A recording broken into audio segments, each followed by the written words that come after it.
မပြောဖြစ်တာနည်းနည်းကြာပြီဖြစ်တဲ့ AI အကြောင်းကိုပြန်ပြီးတော့ပြောပြချင်ပါတယ် AI လို့ပြောလိုက်တာနဲ့ Silicon Valley Open AI တို့ရဲ့မွေးရမြေအမေရိကန်နိုင်ငံဒါမှမဟုတ်လို့ရှိရင် humanoid စက်ရုပ်တွေ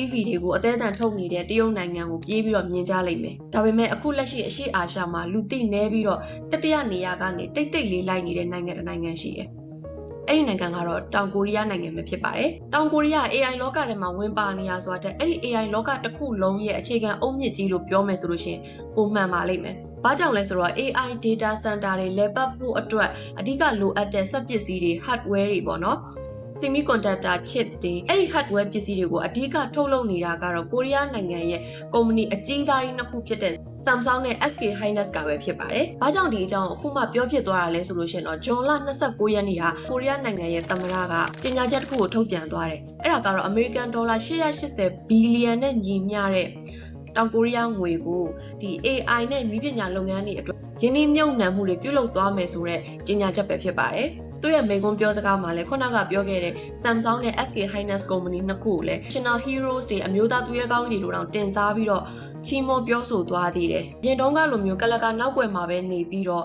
hardware ပစ္စည်းတွေကိုထုတ်ပေးနေုံနေတာမကဘဲနဲ့ AI race ထဲမှာပေါ်ထင်ပါဝင်လာတော့မယ်လို့ဒါကကြေညာလိုက်တာပေါ့နော်။ဒါပေမဲ့သူကြေညာထားတဲ့880ဘီလီယံသောရင်းနှီးမြှုပ်နှံမှုတွေက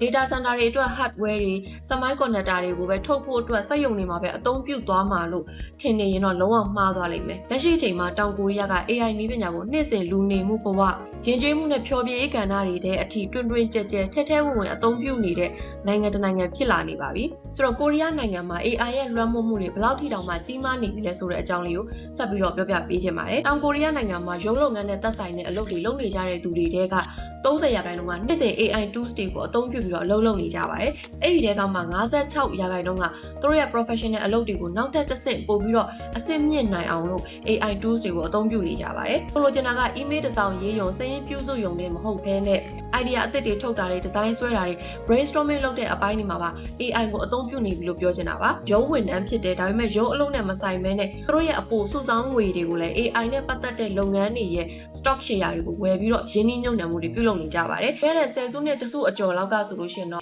သူတို့ရဲ့အပိုစုဆောင်းငွေကိုအိမ်ရဖို့အတွက်မြေရဖို့အတွက်အဲ့လိုနေရာတွေမှာပို့ပြီးတော့ရင်းနှီးမြှုပ်နှံဖို့အတွက်စူးစမ်းကြရတယ်ပေါ့နော်။ဒါပေမဲ့အခုနောက်ပိုင်းမှာတော့အင်ချမ်းမြေဈေးကွက်မှာရင်းနှီးမြှုပ်နှံမှုတွေပြုလုပ်မဲ့အစား AI ကုမ္ပဏီရဲ့ stock share တွေကိုဝယ်ယူဖို့အတွက်လူထုကပို့ပြီးတော့စိတ်ဝင်စားလာကြပါတယ်။ပြီးခဲ့တဲ့2025ခုနှစ်တစ်နှစ်ထဲအတွင်းမှာနေ AI stock share တွေကိုဝယ်ယူကြတဲ့ဈေးကွက်အညွှန်းကိန်းဟာ200%ထိတောင်မြင့်တက်ခဲ့ပါတယ်။ဒါပေမဲ့ခုနကပြောခဲ့သလိုပဲတောင်ကိုရီးယားနိုင်ငံရဲ့ AI ဈေးကွက်တစ်ခုလုံးကသက်ဆိုင်နေတာက Samsung ရဲ့ SK Hynix ကုမ္ပဏီရဲ့အဲ့ဒီကုမ္ပဏီကြီးနှစ်ခုရဲ့ stock share တွေနဲ့ပဲလက်ဝဲကြီးအုပ်ထားတာဖြစ်တဲ့အတွက်ကြောင့်မလို့တကယ်လို့ဒီကုမ္ပဏီနှစ်ခုကသာအတိမ်ဆောင်ဖြစ်သွားခဲ့မယ်ဆိုလို့ရှိရင်တောင်ကိုရီးယားတနိုင်ငံလုံးရဲ့ AI ဈေးကွက်မှာရင်းနှီးမြှုပ်နှံထားကြတဲ့သူတွေအကုန်လုံးအရှုံးပေါ်သွားနိုင်တယ်ဆိုတော့ risk ကလည်းရှိနေတယ်ပေါ့နော်။ဟောနားလည်တက်ကြွကြတဲ့ပညာရှင်တွေကတော့ AI bubble စီးပွားရေးပူပေါင်းတစ်ခုဖြစ်လာမှာကိုစိုးရိမ်နေကြတယ်လို့သိရပါတယ်။ခုပြောပြသွားတာကတော့ AI ဈေးကွက်ရဲ့တောင်ကိုရီးယားလူလက်တန်းစားတွေအပေါ်မှာဘယ်လောက်ထိလွှမ်းမိုးမှုရှိနေလဲဆိုတဲ့အပိုင်းပဲဖြစ်ပါတယ်။နောက်ထပ်ပြောမှာကတော့တောင်ကိုရီးယားရဲ့မီဒီယာပိုင်းနဲ့ပတ်သက်တဲ့ AI လွှမ်းမိုးမှုပဲဖြစ်ပါတယ်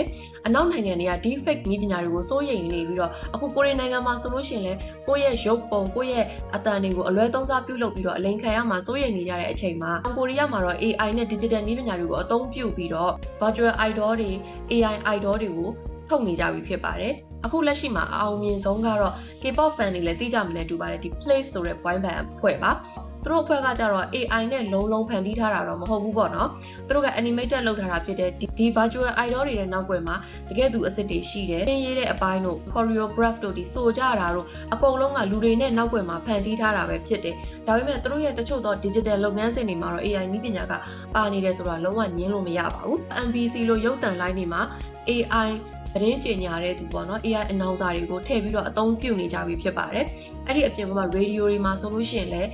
းရုတ်တရက်ဖြစ်ပေါ်လာတဲ့ breaking news တွေဒါမှမဟုတ်ရာသီဥတုကြေညာတဲ့သတင်းတွေမှာဆိုလို့ရှိရင်လည်းလူတွေကိုယ်တိုင်ကနေပြီးတော့ကြေညာပေးရတဲ့ဆိုလို့ရှိရင် AI အတန်သတင်းကြေညာတဲ့သူတွေကိုအသုံးပြုနေတယ်လို့သိရပါတယ်။ radio station တွေက24နာရီလုံးထုတ်လွှင့်နေတာဖြစ်တဲ့အတွက်ကြောင့်မလို့လူသားအစ်စ်တွေနားနေနေတဲ့အချိန်မှာ AI announcer တွေကိုအစားထိုးအသုံးပြုလိုက်ခြင်းအပြင် radio station တွေရဲ့ productivity လည်းပိုပြီးတော့မြင့်တင်လာနိုင်တယ်လို့သိရပါတယ်။ဒါပေမဲ့တစ်ဆက်တည်းမှာပဲ AI announcer တွေရဲ့ ပြောတဲ့အတန်တွေလေယူလေသိန်းတွေကလည်းလူအစ်စ်တွေနဲ့ခွဲခြားလို့မရအောင်တူနေတဲ့အတွက်ကြောင့်မလို့ radio station တွေမှာအလုပ်လုပ်ကြတဲ့လူအစ်စ်အနောင်စာတွေရဲ့အသက်မွေးဝမ်းကြောင်းကိုတော့ချိန်ချောက်နေကြပြီလားဆိုပြီးတော့လည်းစိုးရိမ်မှုတွေရှိနေပါတယ်။ Shaman လို့ခေါ်တဲ့နတ်ကတော်တွေဘေးတဲ့ဆရာတွေကလည်း AI ရဲ့ချိန်ချောက်မှုခံယူနေရပါတယ်။ AI စနစ်သုံးထားတဲ့နတ်ကတော် Shaman အသွင်တူရုပ်ပွားတွေကနေတဆင့်စာဂျူးလို့ခေါ်တဲ့ကိုရီးယားစာတာစစ်တဲ့နည်းစနစ်တွေကိုအသုံးပြုပြီးတော့လူတွေရဲ့ကံကြမ္မာတွေကိုဖတ်ကြားပေးနေကြပါတယ်။နောက်တစ်ချက်ကတော့ကိုရီးယားနိုင်ငံရဲ့ဒီနာမည်ကြီး plastic surgery ပြုပြင်ပေးတဲ့စိတ်ယုံစေးကန်းတွေမှာဆိုလို့ရှိရင်လည်း AI တွေကိုအသုံးပြုပြီးတော့လုံးဝအပြင်မှာမရှိနိုင်လောက်အောင် perfect ဖြစ်နေတဲ့မျက်နှာအချိုးအစားပုံစံနှာခေါင်းပုံစံမေးစီပုံစံအဲ့လိုမျိုး AI generated ပုံတွေကိုအသုံးပြုပြီးတော့ဒီလိုပုံစံတွေတိုင်းရအောင်လို့ခွဲစိတ်ပြုပြင်လို့ရပါတယ်ဆိုပြီးတော့ကြော်ညာနေကြတဲ့စေယုံတွေစေကန်းတွေလည်းတွေ့လာရတယ်။ဒါကတော့ AI ကိုအလွဲသုံးစားပြုလုပ်တယ်လို့ပြောလို့ရတာပေါ့နော်။ဒါပေမဲ့ AI နည်းပညာကိုအမှန်တကယ်အသုံးပြုပြီးတော့တကယ်လာပြီးတော့မျက်နှာခွဲစိတ်ပြုပြင်မဲ့သူရဲ့မျက်နှာကို scan ဖတ်ပြီးတော့ပေါ့နော်။သူ့ရဲ့အရေးပြားအထူကဘယ်လိုရှိလဲအယိုးရဲ့ structure ကဘယ်လိုရှိလဲဆိုတဲ့ဥစ္စာတွေကိုအသေးစိတ် scan ဖတ်ပြီးတော့မျက်နှာနဲ့အလိုက်ပတ်ဆုံးဖြစ်မဲ့အဖြစ်နိုင်ဆုံးရနိုင်မဲ့ပြုပြင်ပြောင်းလဲမှုတွေကိုပြုလုပ်ပေးနေတဲ့ aesthetic စေယုံစေကန်းတွေလည်းပေါ်လာနေရလို့သိရပါတယ်။ဒါအပြင်အခုလက်ရှိမှာတကမ္ဘာလုံးက World Cup ကိုအာရုံစိုက်နေကြတယ်ပေါ့နော်အဲ့ဒီအချိန်မှာပဲတပြိုင်တည်းဖြစ်နေတာကတော့ဇွန်လ29ရက်နေ့ကနေပြီးတော့ဇူလိုင်လ6ရက်နေ့အထိကို AI စက်ရုပ်တွေရဲ့ဖလားလူဘောလုံးပွဲကျင်းပနေပါတယ်။တောင်ကိုရီးယားနိုင်ငံအင်ချိုမြို့မှာကျင်းပနေတာဖြစ်ပါတယ်။ဒီ Robo Cup ဘောလုံးပွဲကိုနိုင်ငံပေါင်း45နိုင်ငံကနေပြီးတော့ပါဝင်နေကြပါတယ်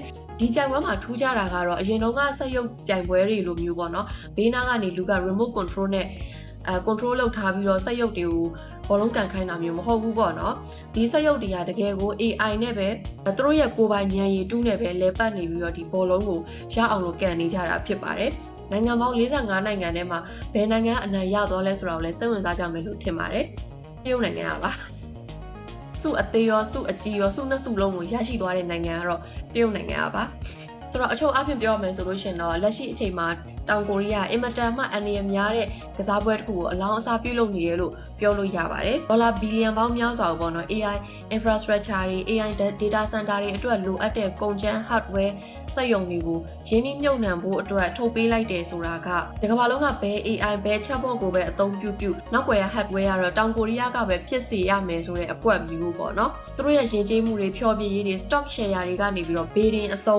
AI နဲ့ပေါင်းစပ်ပြီးတော့ကမ္ဘာပထမဦးဆုံး cyber society ကိုဖန်တီးဖို့စ조사နေတယ်လို့လည်းပြောနိုင်ပါတယ်။ဆိုတော့ AI သတင်းတွေနဲ့ပတ်သက်ပြီးတော့နောက်ထပ်စောင့်ကြည့်ရမယ့်နိုင်ငံတစ်ခုတိုးလာပြီပေါ့နော်။နောက်ထပ်ဘယ်လိုမျိုးတိုးတက်မှုတွေကိုတွေ့ရမလဲဆိုတာလည်းတော်တော်လေးစိတ်ဝင်စားမိပါတယ်။ဆိုတော့အခုကြည့်နေတဲ့သူတွေရောတောင်ကိုရီးယားနိုင်ငံရဲ့ AI လောကကိုလွှမ်းမိုးနိုင်မှုအပေါ်လွှမ်းမိုးဖို့စ조사နေတဲ့အပေါ်လွှမ်းမိုးခံနေရတဲ့အပေါ်ဘယ်လိုမျိုးအမြင်ရှိပါသလဲ။ comment တွေမှာပြခဲ့ကြပါဦး။အဆုံးထိကြည့်ပေးခဲ့ကြတဲ့အတွက်အားလုံးကျေးဇူးအများကြီးတင်ပါတယ်။